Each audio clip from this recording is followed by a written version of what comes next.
Hello दोस्तों, नमस्कार। फिर से स्वागत है आपका आपके चैनल में। अगले लेक्चर में हमने पढ़ा था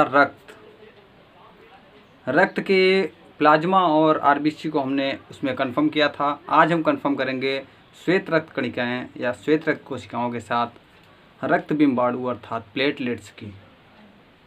तो आइए शुरू करते हैं और समझते हैं कि क्या होता है श्वेत रक्त कणिकाएँ और रक्त बिंबाणु। सामान्य भाषा में WBC अर्थात वाइट ब्लड कॉर्पल्स, जो वाइट ब्लड सेल से बनती है, श्वेत रक्त कोशिकाओं से श्वेत रक्त कणिकाएँ जो क्रिएट होती हैं, आज हम उसको कवर करेंगे। उसके साथ कवर कर रहे हैं प्लेटलेट्स की। दरअसल रक्त के हमने बताए थे 3 पार्ट। पिछले लेक्चर में हमने पढ़ा था। तो ध्यान देते हैं कि आरबीसी के बाद WBC यानी कि वाइट ब्लड कॉर्पल्स। कभी कभी तो इसका सीधा सीधा फुल फॉर्म ही पूछ लेता है, वाइट ब्लड कॉर्पल्स। वाइट ब्लड कॉर्पल्स यानी कि श्वेत रक्त कणिकाएं। श्वेत रक्त कणिकाएं, श्वेत रक्त कणिकाएं, इनका हमारी ब्लड में क्या कार्य है, कितने दिन तक जीवित रहती हैं, इन चीज़ों को हम आज समझेंगे। दरअसल श्वेत रक्त कणिकाएँ कभी कभी अस्थिमज्जा में ही क्रिएट होती हैं। अस्थिमज्जा में क्रिएट होने के साथ साथ कभी कभी ये नोड में। ध्यान से समझिएगा जी, आपका क्वेश्चन आ गया है। बिल्कुल आपका जो क्वेश्चन है कि कहाँ कहाँ क्रिएट होती हैं, तो जो श्वेत रक्त कणिकाएँ हैं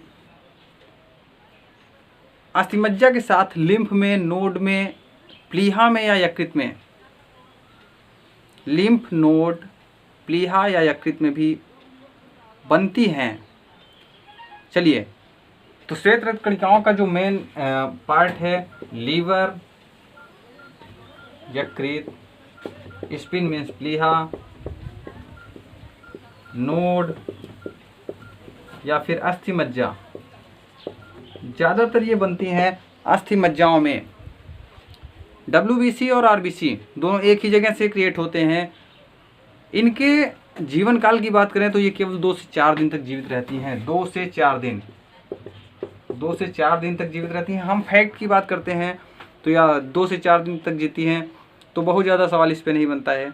कभी कभी नॉर्मल छोटे मोटे एग्जामों में ये पूछ लिया जाता है कि कितने दिनों तक जीवित रहती हैं, इसका पूरा नाम क्या है। इनका जो मेन कार्य है, ये एंटीबायोटिक की तरह कार्य करती हैं।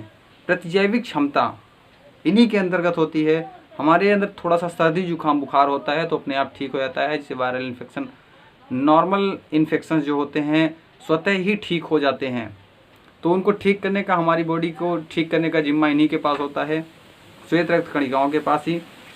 यानी कि ये प्रतिजैविक का कार्य करती हैं। प्रतिजैविक का कार्य करती हैं भैया, बिल्कुल दिमाग में रखिएगा। प्रतिजैविक का कार्य करती हैं।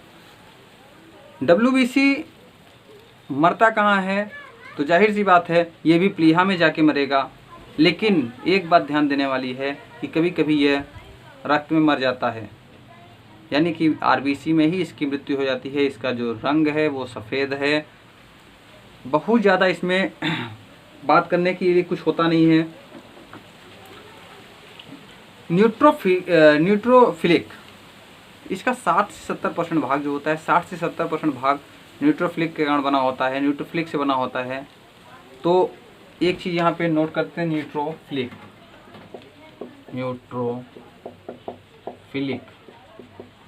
न्यूट्रोफिलिक से इसका 60 से 70% भाग बना होता है। कभी कभी ये बड़े बड़े एग्जामों में पूछ लिया जाता है, 60 से 70% भाग इसका न्यूट्रोफिलिक से बना होता है। कभी कभी पूछता है कि RBC किससे, RBC के बनने में कौन सहायक होता है, तो न्यूट्रोफिलिक। चलिए इसी में एक बात कर लेते हैं कि रक्त का थक्का। हम लोगों ने पढ़ा है विटामिन के। विटामिन के क्या कार्य करता है, ये आप लोग कमेंट करके बताइएगा। विटामिन के का कार्य क्या होता है, रक्त में इसका उपयोग क्या है, और इसकी कमी से हमारे रक्त पे क्या प्रभाव पड़ता है। ये छोटा सा क्वेश्चन आपके लिए है जो कई बार पूछा गया है। मैं अपने अगले लेक्चर में इसको बता भी दूंगा, लेकिन देखता हूँ कि कितने लोग बायोलॉजी पढ़ते हैं। वास्तव में पढ़ी तो सबने होगी। तो क्वेश्चन हमारा फिर से एक बार लोग सुन लीजिए कि रक्त में विटामिन के की कमी के कारण क्या होता है, अर्थात कौन सा रोग होता है। विटामिन के की कमी के कारण कौन सा रोग होता है। दूसरी बात करते हैं हम लोग, तीसरा जो ब्लड का एक अगला सिस्टम है वो है रक्त बिम्बाणु अर्थात ब्लड प्लेटलेट्स। तो ब्लड प्लेटलेट्स पे 3-4 पॉइंट हैं, उसको भी समझ लेते हैं, कवर कर लेते हैं हम लोग, बहुत ज़्यादा नहीं है। तो ब्लड प्लेटलेट्स अर्थात सामान्य भाषा में हम लोग प्लेटलेट्स कहते हैं, इसका हिंदी नाम है रक्त बिम्बाणु।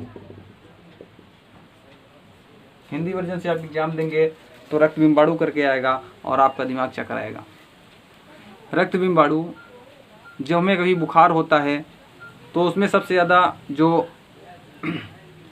डॉक्टर कहते हैं कि डेंगू के मरीज में बुखार होता है, बुखार अपने चरम पर होता है तो उसे हम कहते हैं इन्हें डेंगू हो गया है। और डेंगू में यही प्लेटलेट्स हमारी गिर जाती है जो मानव शरीर में, स्वस्थ मानव शरीर में 1.5 से 4.5 1.5 से 4 लाख तक होनी चाहिए थी। 1.5 लाख से 4.5 लाख 4.5 लाख तक होती है। जब ये 1.5 लाख से नीचे आती है तो हमें ये कहा जाता है कि हम डेंगू पॉजिटिव हो गए हैं और हमारी शरीर हमारा साथ देना धीरे धीरे समाप्त कर देती है। अगर ये किसी के शरीर में 40 से 50 हज़ार के आसपास आ गया तो फिर डॉक्टर ये बोलेगा आपको कि आपका भगवान ही मालिक है। 2-3 चीज़ें जो सहायक हैं, तो इसके कार्यकाल की बात कर लेते हैं। इसके कार्यकाल की जो बात है बिल्कुल आपके कार्यकाल की बात हम बिल्कुल करने वाले हैं। तो कार्यकाल की बात करते हैं तो इसका कार्यकाल भी बिल्कुल WBC जैसा है, 3 से 5 दिन का होता है। 3 से 5 दिन का होता है जीवन काल। इनका जो जीवन काल है 3 से 5 दिन का ही होगा। तो इसमें बहुत ज़्यादा चीज़ें नहीं पूछी जाती है।